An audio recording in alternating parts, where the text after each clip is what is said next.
Hello! In this video we're looking at the Greek puzzle. This is a kind of path-finding logic puzzle and a number-based puzzle played on a square grid. We're starting with a simple one-star puzzle just to get an idea of how this is played. The objective of this puzzle is to shade in the squares according to the numbers shown in circles. So the number in the circle shows you how many squares that touching that circle should be shaded in. So this one in this square, in this circle here, is saying that one square touching it must be shaded in, which clearly this square, it's still only squares that's touching it. Once the squares have been shaded in, the squares that are remaining, the empty squares, should form a continuous passage, a creek, hence the name of the puzzle, which can be traversed from one end to the other with no blockages. It'll become clearer once we start playing the puzzle. So to begin with, we're going to look at the easy wins. Now, there are a few easy strategies we can use on a puzzle like this. The first is to look for zeros, because anything touching a zero circle clearly cannot be shaded in. We can also look for fours, because that means every cell touching the four must be shaded in. And apart from that, we generally tend to work from the corners and then the edges, working inwards towards the middle of the puzzle.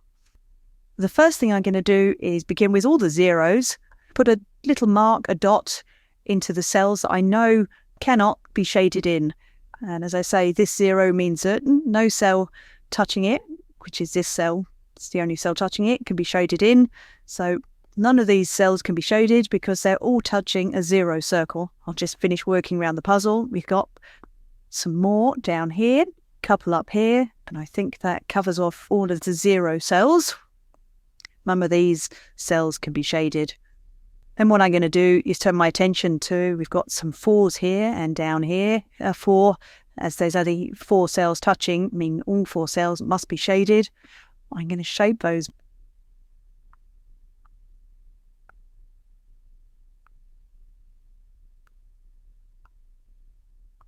So all four cells around this number have been shaded, and all four cells around this number have been shaded, and all four around this number have been shaded. I also like to just strike two numbers once the thing completed, and having shaded these fours has given us some more numbers that we could strike off. For example, this 1, which relates to this cell, this 2, which relates to this cell and this cell, this 2 relates to these two cells. We have another 2 here, this 1, this 2, this 2, this 1 and this 2. So that's quite a lot of numbers we can go to strike off. I'm going to strike those now.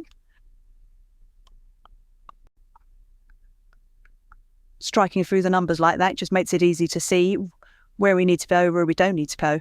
Having struck through those numbers, we can go back and we can mark off more cells that cannot be filled in.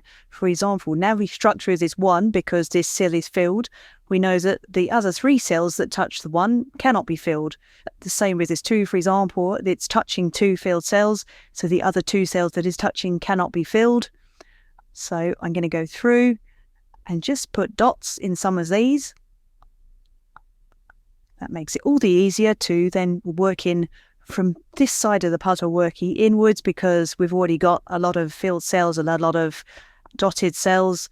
So it makes it now very simple to look at cells like these 2, for example. If you see a 2 on the border like this, well, a 2 on the border is roughly the equivalent of a 4 in the middle of a puzzle. It's only touching 2 cells, so both must be filled. So we can complete this 2. We might as well go around the puzzle and do these 2s as well. And the 1 in the corner for the same reason. A 1 in the corner only has 1 cell touching it, so it could be filled in, and this 2 could be filled in. So I'm going to go and shade those in now. There's 2, the 2 down here, which takes care of that 1 in the corner. There's 2, this 1, and this 2. And if we go back, we could strike off this 1. All of these, in fact, can be struck off. 1, 2, and that 1 there can be struck off. And again, we can also look at these and say, well, as this 1 has been completed by this cell, so this cell cannot be filled in, so we can put a dot in that, saying here we've got a 2 here, so we can put a dot here, and that tells us how to fill in this 3, which is already touching 1, 2 cells there. This one has a dot in, so it can't be used. Therefore, we know we have to fill this one in. We can do that right now, which means we can strike that off. And the knock-on effect of that is that we've filled in this 1, which means we can strike off the 1 and we can put a dot in here. So just from filling in the edges, we've completed most of the puzzle already. I'm just going to work around it again, and we've got some cells like a 1 here, which must be this cell because it cannot be this one because that's already been completed. So that we can put a dot in there. We can fill that 1 in, which means we can strike that off and that. We can fill this cell in, completing that 1 and that 3, and have a 2 here. Well, these 2 cells are already blocked off, so we can fill this cell and this cell, which takes care of the 2, and it also takes care of that 2, which means that we cannot put anything in there or there. And so to complete this 2 and this 1, we must fill in this cell here, which takes care of that 1, that 1. We've had a fun little situation going on down here and there because we have a 2 here and a 2 here. This 2 is already touching this cell, and this 2 is touching this cell.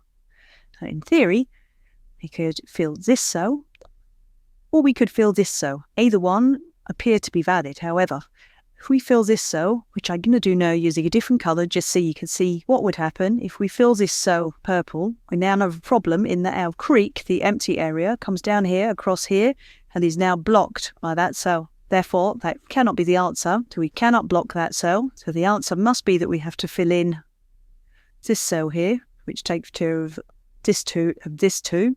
Now you can see we're left with a continuous creek that we can access with a single line, like so. So the puzzle is complete. We didn't mark these off, but these are all complete.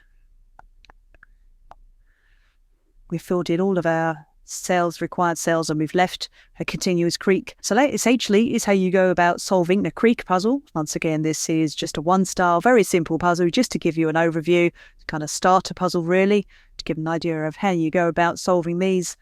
The puzzles get much bigger. You end up with fewer zeros, fewer 4s, and some longer chains of logical deduction required to work out where the creek must go and where you can and cannot fill in cells. Hi, I'm Pete.